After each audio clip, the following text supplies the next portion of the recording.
Hey, I'd like to welcome you to another episode of Mission Matters. My name is Adam Torres, and if you'd like to apply to be a guest on the show, just head on over to missionmatters.com and click on Be Our Guest to apply. All right, so today is a special episode. We brought Jake Breen back onto the show, and I'm proud to announce that Jake is officially an author in our most recent Mission Matters book release. So, first off, hey, just want to say, Jake, welcome back to the show and congrats. Appreciate it, Adam. Thanks for having me. Happy to be here. All right, Jake. So you're my guy when it comes to this. So I'm excited to go further today's topic. So we're going to talk for everybody listening. We're going to talk about really what Jake wrote about in the recent release. So he's writing about real estate myths, specifically myth number 1, location, location, location. Myth 2, buying a house traps you. Myth 3, the best real estate agents wear suits, have long meetings, and always return phone calls. I love that one. Myth number 4, the early bird gets the worm. Myth number 5, the best real estate agent is the one you know. We'll pick a couple of these myths to dive into today. But before we do that, we'll start this episode the way that we start them all, with our Mission Matters Minute. So, Jake, we at Mission Matters, we amplify stories for entrepreneurs, executives, and experts. That's our mission. Jake, what mission matters to you? I didn't necessarily know this in my early 20s, but a slogan that has stuck with my sales team as we've built the last 2 decades that we still use today when we're signing off on a lot of videos or online marketing is simply this: we educate you so you can make an educated decision when it comes to your real estate. I didn't know in my early 20s how impactful that might be when I got into my 40s, but as that's expanded, really what matters to me and my team is creating that financial literacy. And there's so much information out there nowadays. Everything's at our fingertips, especially younger generations often wants to look online or scroll social media first to find data and information. And although there's a lot of good information out there, there's also a lot of misinformation and bad information. And so maybe a decade, maybe 15 years ago, we got a little nervous, as many professionals did, that these advancements in technology would erode our value as sales folk. And now we've learned that it's just added more tools to our arsenal to give real information backed by solid data to assist people in making some of the biggest financial decisions in their lives when it comes to real estate. And well, great to have you back on the show. And we're definitely going to dig deeper into your mission and also the topic. But I don't want to assume that maybe some of our newer listeners caught some of the previous work we've done together. So let's just start kind of basic with how you got started in real estate and attracted to the industry. Sure. I did a service project in my late teens, early 20s, and was out of the country doing service for a couple of years. And I always thought leading up to that I would go to law school.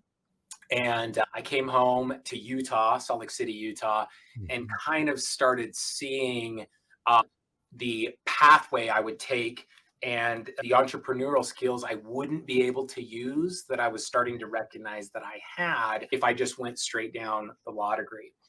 And at the same time, a lot of things changed really quickly in my life. My parents got divorced, and I quickly found myself having to pay for everything on my own and sleeping on friends' couches and things like that. And I kind of went, gosh, I got to be a professional and make money right now. And so just decided to buy a house. This is a common story for a lot of people that get into real estate. Yeah. And at 21, 22 years old, it's like, who in my sphere of influence would trust me to sell their property? I don't know anything about it. I'm too young. So I started just with some remodels and flips. And back then it was a little less barrier to entry and easier to do, and loans were easier. But we had some success with that, and started building a little team. And as we did those things and produced, we started getting people asking us, hey, can I do the same? And we were also adopting early technology back then. This is early 2000s. Yeah. So at least in our market, we were some of the first to go take digital pictures of properties and then give an analysis for what it could be bought for, what we'd have to do to it, and how much it would cost to remodel it. Fast forward 2 decades. This is kind of me and my friends from high school, and a lot of my family works with me now. And it got my brother a full-time business. He's a general contractor and custom home builder now. I've always run the sales team. My father's a broker. And so we kind of just grew organically like that. And I guess the last thing I'll say about it is I've spent the last 20 years not only doing professional real estate sales, but ran luxury brands, was the managing broker of Sotheby's when that came to Utah.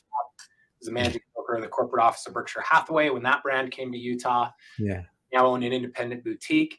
And I would say we're unique because although our main business, we call it the bread and butter, is real estate sales, being a traditional agent, we've expanded into ancillary businesses and done all types of investing. We've owned every asset class, custom building. And then I've spoke around the country and done a decent amount of training. I was a public speaker for Berkshire Hathaway for 10 years, training agents on not just the industry, but also personal life habits. It's kind of a real interest and hobby for me on how to optimize all things in your life. I want you to talk to maybe that newer agent right now, or that individual that is considering going into real estate as a profession and a serious career. What do you think it takes to make it in real estate today as an agent? That's a great question, actually.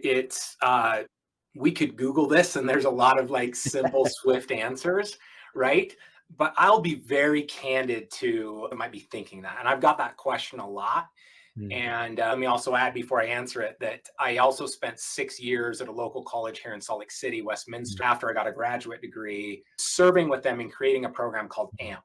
It's the Alumni Mentoring Program. And so I've worked with a lot of young, bright-eyed, excited entrepreneurs. And then I've also seen their excitement get kind of sucked out and removed by the business world, because we all have great ideas, but then you tend to dive in, and there's a lot of roadblocks in all industry.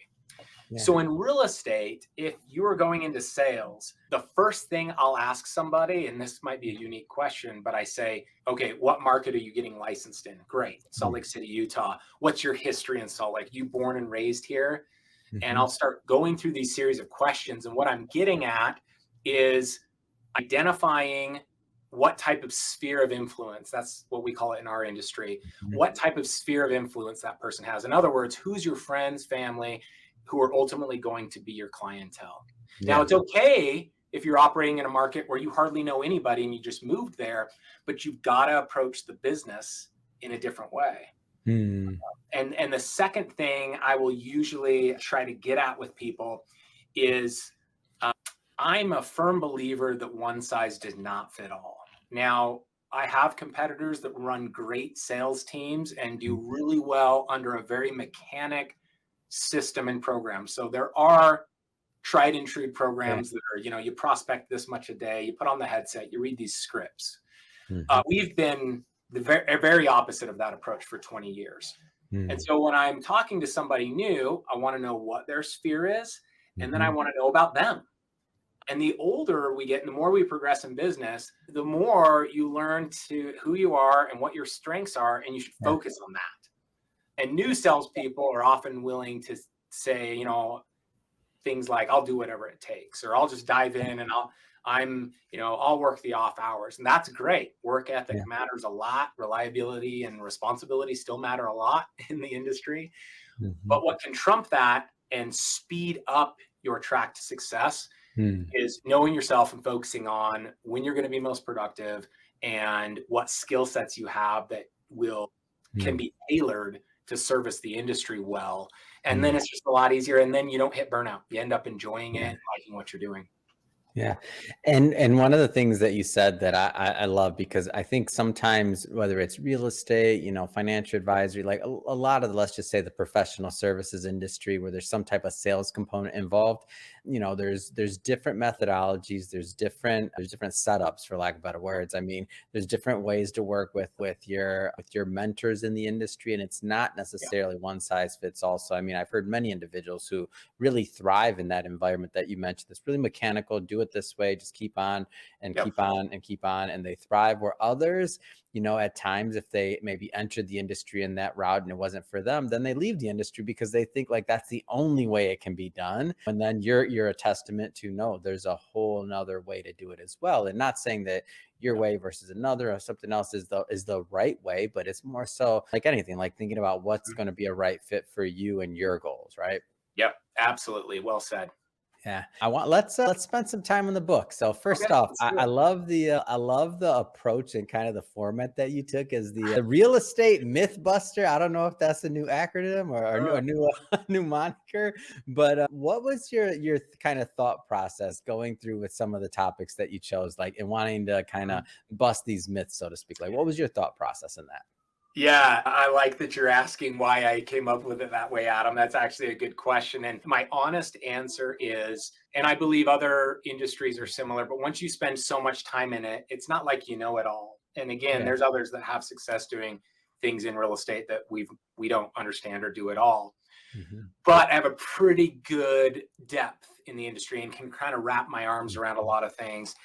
And I really decided to write about these myths because it just kind of irks at me. I've got these pet peeves of things I hear all the time. And despite how far my voice can travel and how much media I can put out there to dispel some mistruths, Yeah. there's just not enough opportunity to resolve that. And some of them are rather drastic fallacies that people play into that I still hear at least monthly, that are generally accepted as the way real estate works and the way you're going to make it or break it financially, that just absolutely are not true anymore. Hmm. Yeah. And I had to ask you that question because I knew it irked at you, and I had to get that from you because when I first saw it, I'm like, at first I was like, oh, these are really catchy titles. These are really catchy headlines, and it's going to be a great read. And then I started thinking about it, I'm like, we're with Jake. I know, like, he's getting this off his mind. He's getting this off his chest because Yep. he's tired of hearing it. Oh yeah, for sure. That's the real reason. Let's pick on some of the obvious ones that when Okay. I saw this, I was like I was just excited to dig in because as soon as you read the headline, you're like, okay, myth number one, location, location, location. I Yep. feel like anybody in the industry otherwise has heard of that. Oh yeah. Dispel the myth for us. So again, yeah, I mean, you bring up real estate and somebody will be like, oh, I read Rich Dad Poor Dad, location, location, location. And the first thing I say when somebody says that is I go, whoa, whoa, whoa, are we talking about your personal home? Are you looking for where you're going to move and raise your family? Mhm. Or are we talking about investing? Hmm. And people are usually, especially if someone wants to challenge me on this, they'll usually say, well, location still trumps everything, like, right? And here's the fallacy. If we are defining location as safety and again where you're going to want to raise your family, then obviously I'm well aware that in any market Mhm. there's great areas, there's more crime Right. ridden areas, and we can look up that data and statistics and kind of make an educated decision. But that's changing in a big way, one because of COVID and remote work and all these opportunities and kind of equalizing certain markets and regentrification that happens. And we could go on and on there. Yeah. But then the other big part of that that really Mhm. dispels what people believe about location is the investment side of real estate. So the analogy we use in the book, and I didn't just pull this out of thin air. I've done this study countless times for people. Mhm. So in our market in Salt Lake, the Great Recession was November of 2008 to the first quarter of 2012. Mhm. And in that time frame, median price declined 34% in Mhm. Salt Lake County. Now, that's the greatest decline we've ever seen on record since we've kept real estate data in our market. In fact, there's only been 3 other times that we even saw a statistical median price downturn. And one of them is right now, and it's very different set of economic factors. Yeah. Back, if you reverse your mindset, and I'm sure your market is similar, Adam, if you reverse your mindset to say 2010, winter of 2011, Mhm. many people in the industry were just crying the blues. They were saying things like, the market will never go back to where it was. We'll never see that kind of pricing again. these easy to get, no doc loans. We never should have done that. And although there's a lot of truth to those things, here's the main point. And it's kind of back to the age old adage that's always quoted about Warren Buffett said. And he said, be greedy when others are fearful and be fearful when others are greedy. Everybody I talked to was extremely fearful in winter of 2011. They didn't realize that it was only about 90 days past that time frame in which statistical median price started popping back up. And if you were a savvy investor at that time and watching trend charts, and let's say you had $1 million to invest, if you went to the nicest spot, the location of our market, which let's say that would be ski in, ski out, or in your market, that would be beachfront. And sure, you would be buying at the bottom, so to speak, and you could spend that $1 million and buy a single family residence, and then maybe you rented that out or whatever. But there is market example after market example after market example that if you would have repurposed that same $1 million in a more blighted and depressed area and maybe bought 4 condos for $250,000, you didn't just make a little bit more money in the coming years. Almost every time I've done this analysis, your appreciation rate was 50, 70, sometimes even double what it would have been on the one single family residence. And we could talk all day about it. There's a lot of reasons for that. It's spreading your eggs. It's that regardless of the location, oftentimes when a market rebounds, it's the cheapest real estate that as a percentage of its appreciation pops back quicker. So, location is just a real fallacy. And it not only is it changed, it's going to continue to change at a more rapid pace. I had this is the last thing I'll say, but I had this thought the other day. We have primarily discounted real estate that's on major fairways, freeways, highways, especially residential real estate, ever since it's existed around the globe. And the reasons for that, the main glaring one is traffic noise, right? Yeah. But if you think about it, one of the other big things people pay up for in real estate, especially in commercial real estate, is access. So it's like if you have a car dealership, you want to be right off the exit, right off the main freeway in any major city, okay? But then if there's a residential apartment next door that's high-rise condos, they're probably buying at a 15 to 20% discount because of freeway noise versus 2 blocks off the freeway, but it's a little harder to access, especially in traffic. Yeah. Well, over the next decade, as technology changes the way we use vehicles, as electric vehicles like my Rivian become totally silent, you're going to see a major pop in freeway frontage, easy, accessible residential real estate because that barrier that was an annoyance that declined value will be. Oh, it makes so much sense. And I've had this conversation, and the question isn't like if or will, it's just when, right? Because it makes sense. It makes total sense. And when you think about all, and especially the cost and just other things that are involved with the like keeping the noise down, other things that they've done, it'll be interesting how builds even take place going forward and like what all of that looks like. I don't know. It's just interesting. Absolutely. Yeah. Fascinating. So okay, myth number 1, we're gonna, and by the way, for everybody watching this, we're not going to dispel all the myths today. I named them all for a very specific reason. I want you to go buy the book. I'm a publisher here. We do sell books, so a link in the notes, of course, to pick up a copy. But we're gonna tease you a little bit more. I want to make sure we get some more myths in here. Another big one for us: buying a house traps you. So give me this one. Yeah, I like this one a lot. And I get this apprehension by far and away most often from first-time home buyers. And so typically first-time home buyers, whether they have gift money from family and they're buying at a luxury price point, or whether they're really using all of their financial capabilities to buy their first house on their own, I've found that their concerns are often very similar. And perhaps one of the largest is the liquidity of that real estate. And so they're usually thinking 2 things when they have this apprehension on liquidity.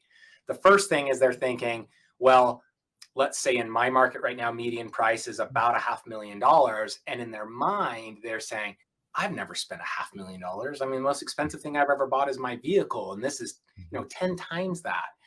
And so That's the first concern on their mind when it comes to liquidity. And the second is we tend to think of real estate as like signing in blood. Once you bought it, it is not liquid. It's, obviously moving and all that stuff is such a hassle. And so you better make a darn good decision. The problem with that thought process is, one, people who get too hung up on that, especially how the market's been the last decade post-recession and was even exacerbated during COVID, is time. Now, I'm going down a little bit of a rabbit hole, but if you think of how all of us as consumers are kind of predisposed on how to shop, well, we're in the day and age of everything being at our fingertips. You want a new TV? Check the price on Amazon, run down to Costco. Like, what's more convenient? Are you going to save $100 you can get it today if you go to the store? Prime will have it there maybe tomorrow morning. And it's too easy to do all that in 60 seconds. So we as consumers are jaded because we think there's unlimited supply, immediate access and availability. And that makes us feel like anything we buy is very liquid. So back to real estate. I've found, even if I give this speech, we as consumers have used those habits so often, it's ingrained in us, and we start to apply it to real estate. So you can look a first-time home buyer in the eye and say, our average days on market right now is 1 day. This is how it was during COVID. And every property that's up for sale is getting 10, 15, 20 offers. And here's everything you got to do to be competitive. And you can look them square in the eye and be super blunt on that. And they turn right around and apply their consumer habits and go, I'll look at a few this Saturday. We want to think about it. And they talk to their parents like, don't make a rash decision. I mean, real estate, like, you buying that house is going to trap you. You'll be locked in for a long time. Here's the reality. The reality is real estate is far more liquid than you're assuming. And if you're buying a house for $500,000, you're not spending $500,000. You're really not. What you're doing, if you're getting a loan, which 87% of first-time home buyers are, so I'm making that assumption. If you're paying cash, it's different. But if you're getting a loan, you're only departing with the cash that's your down payment. And a lot of our first-time home buyers are doing FHA loans, so they're parting with 3 or 4% of the purchase price. So they're really parting with $20,000 and some moving costs. Of course, they're going to have a payment, but they have rent regardless. And even in a soft market, the 20 years I've been in the industry, even in the recession, that real estate is sellable. It's just a question of price. And it can be sellable in a weekend if the price is right. Now, the last caveat to this is when I say that, people go, yeah, but what if I buy at the peak and it declines? Warren Buffett said it, many others have. The worst thing you can try to do is time the market perfectly. What you can do, though, and what rules the roost in all real estate is what I call staying power. But it's also just an analogy with time. The reality is if you bought at the peak and you're thinking you're trapped in your house, you're only trapped while the market has the pricing suppressed, or if the price you could hypothetically sell for is less than what you paid. Okay. And again, people think in terms of, I paid 500. Now the market's soft and it's only worth 4. Well, you didn't lose $100,000. I call that phantom equity. Remember, you only put down $20,000. You didn't lose anything yet. You incur that if you are forced to sell. On a rare occasion, people must for a change in life or a job change. But more often than not, if you can just have staying power, history will tell us that it's actually a pretty swift period of time in which that will correct. The worst one we ever have on record in my market is if you bought in summer of 2008. You probably needed to wait until 2014 to break even. But by 2016, 17, you're at 25% appreciation. And by 2022, your real estate that you bought at the peak of 2008 has doubled again. So we've got to stop thinking of real estate as you're departing with that much money and that it's not liquid. It's far more liquid than people assume. Love it. I want to, and like I said a moment ago, we're not going to dispel all the myths. I want everybody to pick up a copy of this book. But I do want to spend some time while I have you on the line, Jake, talking about your business as well. So we'll jump around a bit from the book and let's get into Dijjit. So tell us a little bit more about the brokerage and also some of the other things you have going around the on the affinity program, the referrals. Like, tell us a little bit more about the ecosystem that you've built. Yeah, you got it. So although we've spent a lot of time just doing traditional real estate sales, and we've done it under the name brand of what I believe to be some of the best brands, again, I've managed at Sotheby's and Berkshire Hathaway. We ultimately opened up our own boutique so we could have full autonomy. And because we do a lot of other things outside of sales. So I often hear from people, oh man, you know, the market is soft. How are you guys doing? I mean, we started our call today that way, right? Yeah. And what I've found training around the country is if all your eggs as a salesperson are just in the basket of selling, then, you know, your excitement and your attitude about your industry ebb and flow with the market. And although that can be exciting, it can also be quite depressing. Because I mean, you talk to people that are day traders and it's a roller coaster and their mood can be determined by how the market is. And as I struggled with that, it wasn't that it always went well for me. As I struggled with that, and I found that even though every year I was doing better as a salesperson, in January 1st, I was restarting at zero.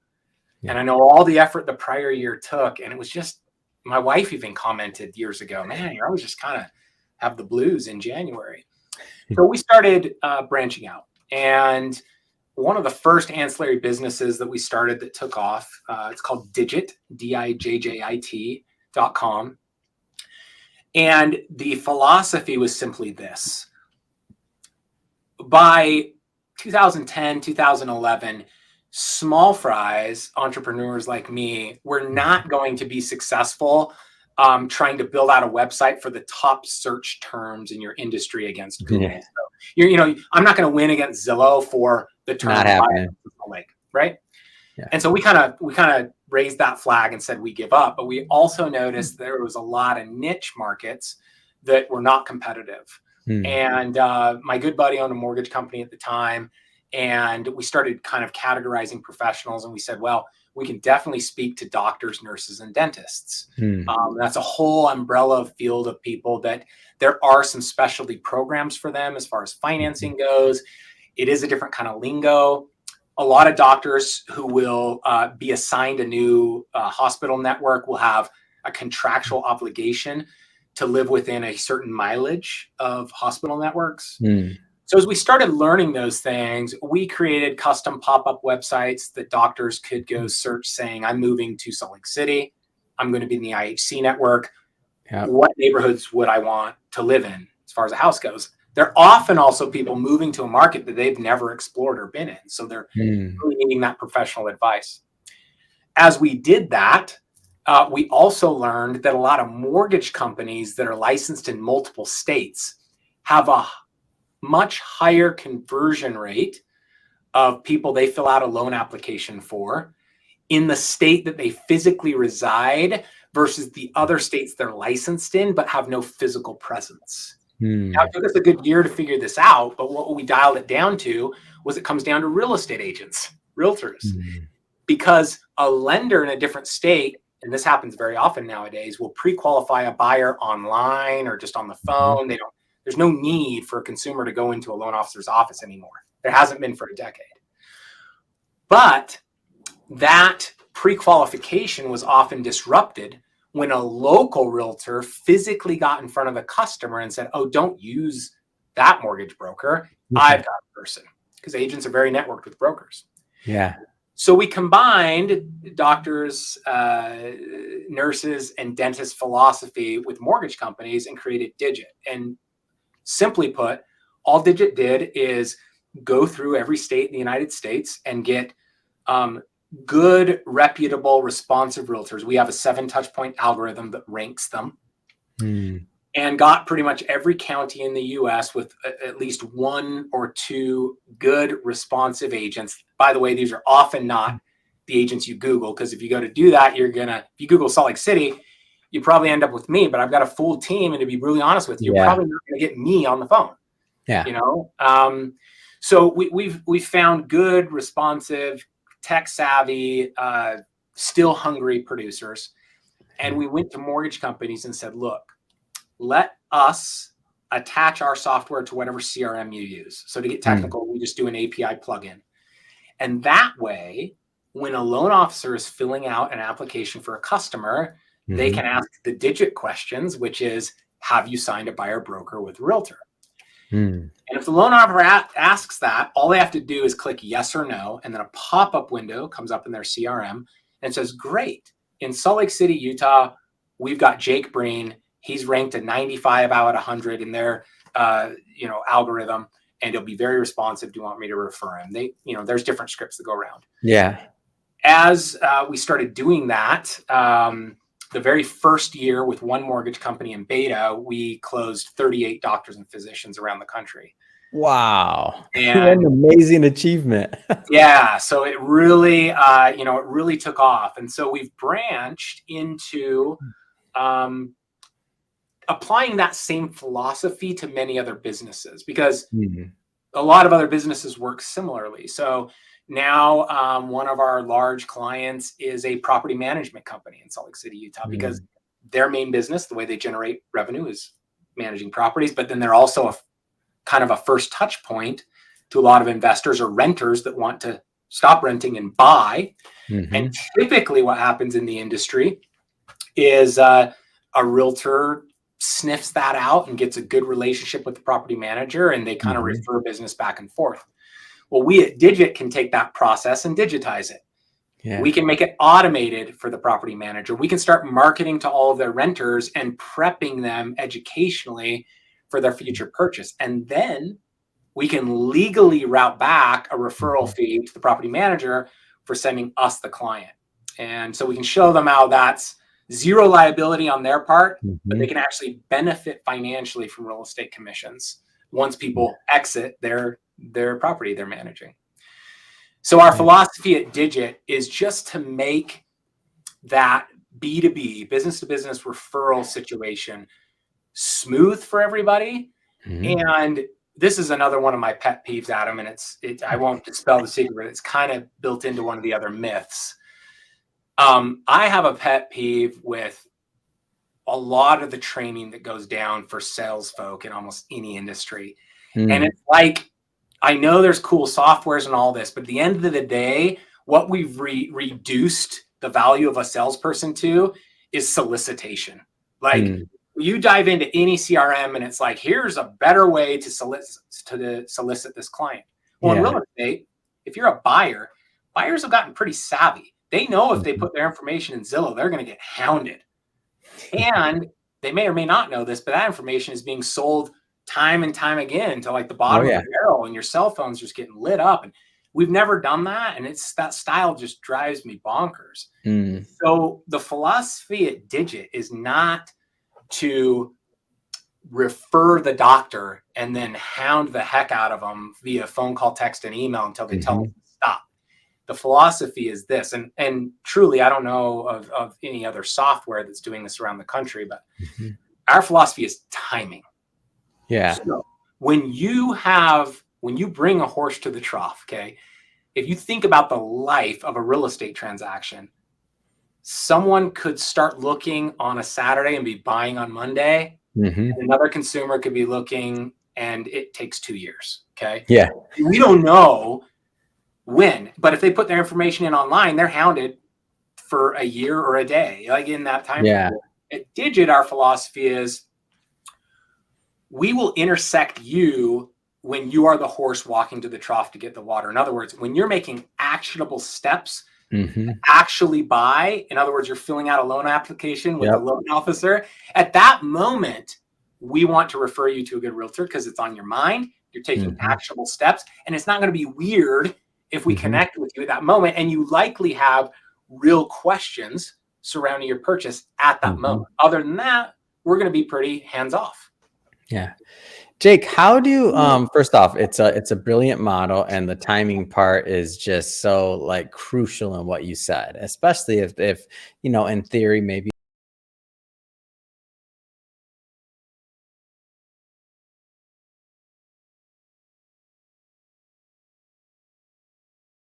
a level of value to the actual home buyer that's looking anyway. Like they don't know when they go, what are they going to do? Go online and Google and research like who's the best realtor in that market. It's just difficult. And then especially for some of the niches that you're working with, very busy professionals, right? Like they don't have that time. So I think the model is brilliant. I'm curious. So how do people get involved, whether it's mortgage companies, whether it's realtors in different markets? Like how do people get involved with the Dijjit platform overall? Yep. The simplest option is just to go to our website, Dijjit.com. It's DIJJIT.com. And you kind of covered it, Adam. We have a lot of options. So we're always looking for good realtors, and we have leads. Of course, we always want customers. And so far, the last 6 years, we have some revenue models in which we might charge lenders. But so far, the last 6 years, we attach this software to whatever CRM the lender is using for free. We charge nothing. And we have data and statistics that proves, especially when you're crossing state lines where you don't have a physical office, we can increase your conversion drastically. In fact, 6 years running, we have a 27% increase in lead conversion for a cross state line lending for any lender that's been using us. Oh, that's big time. That's significant numbers you're talking about. It's awesome. So Jake, just have to add, first off, it's been great having you back. Happy and thrilled and excited to continue to promote this book with you and for you. That being said, I know you're a busy guy. I got to ask, we're recording this in February of 2023. What's next? I mean, what's next for you? What's next for your real estate business? Hey man, that's a great question. I wasn't ready for that. I am actually currently at a crossroads. So we went independent and boutique last fall. That's going great. Dijjit is growing outside of just the sales we do. I've got a lot of fun projects for me doing the design and kind of the investment side is just the fun part. And my brother, who offices right here behind me, he's our general contractor in-house. So we're kind of like what people see on HGTV. We cover that entire gamut. Yeah. And I am trying to decide how I splice my time and where I focus that energy. I currently am consulting for one of the larger ski companies in the United States. Not Vail, but one of the other ones. So they've been actively buying ski resorts. So I've been able to travel around and help them master plan how they develop out these resorts. And, my kids are ages 15 to 3. And so I'm not going to spoof any of our listeners. I am spending a lot of time hanging out with them and vacationing a decent amount and sleeping more and trying to stay fit and healthy. Man, I love it. You deserve it. And that's awesome. I mean, this is one of those things when I talk about like entrepreneurship and people being entrepreneurs and the idea or whatever they choose to do of figuring out what balance and time is going to work for them throughout their life. So great to hear that you're getting some family time in there. Don't want to forget that. As we kind of close this out, if somebody does want to connect and learn more about Dijjit or the real estate brokerage or any of your other projects, I mean, just in general, what's the best way for people to follow your journey?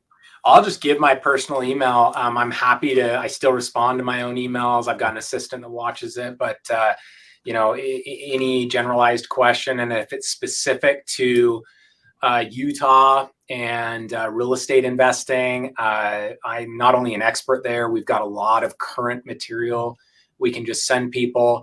If it's software questions in the industry of real estate, I do a decent amount of consulting there. So happy to answer anything, any questions anybody has. And my personal email is just jakebreen@gmail.com. So it's JAKE, B as in boy, reen@gmail.com. Wonderful. And we'll put all that information in the show notes so that our audience can check it out and connect with you. And speaking of the audience, if this is your first time with Mission Matters or listening to an episode or engaging with the platform, we're all about bringing on business owners, entrepreneurs, and executives and having them share their mission, the reason behind their mission, really what gets them up and motivated and fired up to go out into the marketplace and make a difference every day. If that's the type of content that sounds interesting or fun or exciting to you, hit that subscribe button because we have many more mission-based individuals coming up and we don't want you to miss a thing. And Jake, as always, it's been a pleasure. Looking forward to continue this book promo with you. Thanks again for coming back on the show. Sure thing, Adam. And it's been great to see you grow as well. So appreciate the time.